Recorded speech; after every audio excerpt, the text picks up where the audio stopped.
In this video, I'm showing some self-massage or trigger point release of the muscles of the low back and the hips, and we're gonna do it with a ball on the wall. So for some folks, doing this on the floor might feel a little more relaxing. For other folks, doing it on the wall might be a little better. We have videos on both, so you can try, see what works best for you. But on the wall, what we're gonna do is target a couple areas. So in my backside, here's my belt line. That's kind of a bony surface of the pelvis. I'm gonna come just below that. There's some muscles all in here, the start of the glute muscles, and then even out kind of into this back pocket area.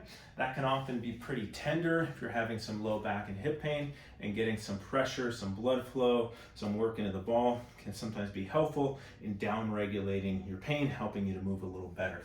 The other place we're gonna go, here's my rib cage. So we're gonna follow the rib cage down, find the final rib. For me, that's right there. There's no more bones after that. And as I come down kind of here on the side, so not right on the spine, I'm about 4 or 5 inches away on the side beneath my last rib. That's a muscle called the quadratus lumborum, or the QL. That can also be kind of tight or tender, or what we call hypertonic, so it's engaged, and that can contribute to people feeling like their back is kind of stuck in this arched position, so we're gonna get some pressure there as well. So here's how you do it, pretty simple. We're gonna get the ball here. I'm gonna go after the glutes first. So I'm just putting that back there and doing some rolling kind of side to side in that area. If I find a spot that feels like a massagey point, kind of a little tender, but in a hurt so good type of way, most people know what I'm talking about, I'm gonna get some pressure. I like to do kind of some small circles on the wall here, and as you do it, we're trying to relax those hip muscles. So I'm trying to reduce tension. Sometimes some deep breathing can be helpful. Often as we do this, it'll feel like the ball is kind of creeping up or down, so you might have to just reposition it occasionally.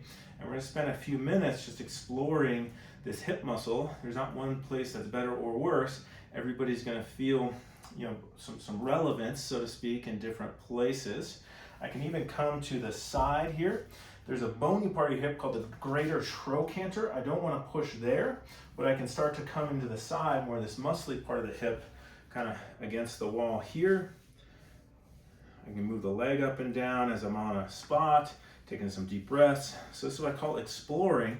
There's no right or wrong as long as we're pushing on some of these muscles and it intuitively feels good for you. Then, here's the ribs, so I can feel those. I can feel those with the ball. There, I'm right below the ribs. I'm gonna, again, get that ball back there, and then I kind of have to maybe do some weird motions with the body, but I'm trying to get the ball into some of those tight spots, kind of on the back side, called posterior lateral, back into the side area. We don't want to push right on the spine, or even within a few inches of the spine, so I want to be a good 3-4 inches at least, depending on your body size, off to the side. That usually tends to be a little more effective. And again, that's a tight spot. I'm gonna take some deep breaths, and on the exhale, try and relax the muscles. I recommend people do this for at least about 3 minutes or so, because we don't want to create more tension.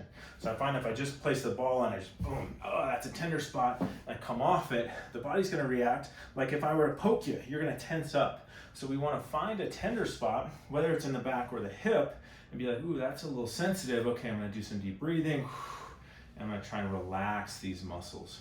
I typically recommend people do this once, maybe twice a day. Beyond that, we might be doing more harm than good. We're not trying to bruise anything. More pressure isn't better. What we're trying to do is create some blood flow, create maybe some relaxation of the muscles, sending signals to the brain that, hey, this area is okay. And if I'm just constantly poking in there, that can create more tension, a more sense of kind of vulnerability or pain. So once or twice a day tends to be enough, and we're not going for max pressure, we're just going for enough pressure where you feel it's like, okay, that's kind of a tender spot, but you're not holding your breath, you're not grimacing, anything like that. And especially if you're having pain both sides or in the middle, we might want to do both sides on this one.